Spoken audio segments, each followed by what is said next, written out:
think anyone can learn that. I think it's the simplest of all the skills, okay? And if, with my analogy about the bag of golf clubs, that's the driver.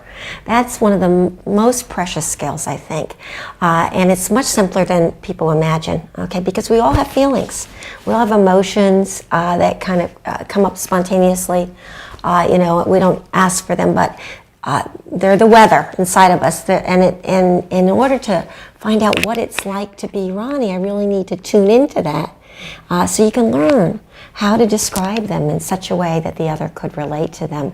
And what it does is it opens up a whole new aura of discovery. We become more alive to one another, but I think the biggest value is that there's a connection. Even if we disagree, we could still have this emotional connection and feel close. So that's why it's the driver in the bag, because now we have a way to always feel close, right? So, but it takes a little bit of learned skill to be able to describe what you're feeling vividly, you know, the key to empathetic listening is to be able to get in touch with your own feelings and to be able to relate to what the other is feeling. Okay, now that takes attentiveness. First of all, you know, to engage in empathetic listening, and again, it's a discipline, and it's a learned skill, but it's not difficult, and so anybody can learn this. Even men can learn this, even though we have a hard time because of our culture, you know, getting in touch with our feelings, but. Basically. But we're not learning it from scratch. I want to say something here. I think everybody, you know, men and women, know how to do this. We just don't typically do it for each other in marriage, okay?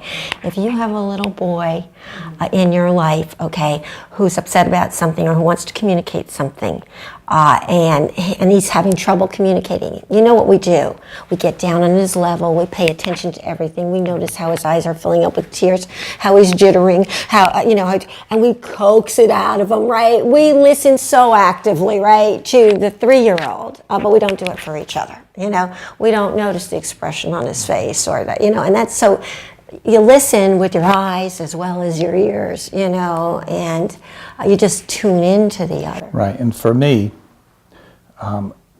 realizing that when Kathy is sharing how she is feeling in the present moment, for me to really engage and listen empathetically, but to really discover who she is, which is the goal. This isn't a word game, it's to know Kathy and to know who she is. I can acknowledge that I have felt that feeling sometime in my life. Of course, now that requires that I learn how to get in touch with my own feelings, that I'm willing to do that.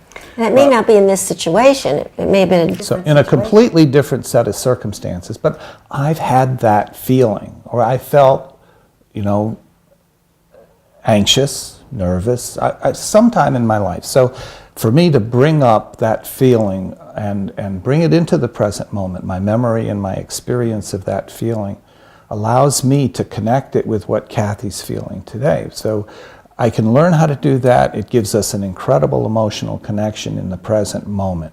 And the skill that's involved is just learning how to identify and describe what I'm feeling so that I can relate to what she's feeling.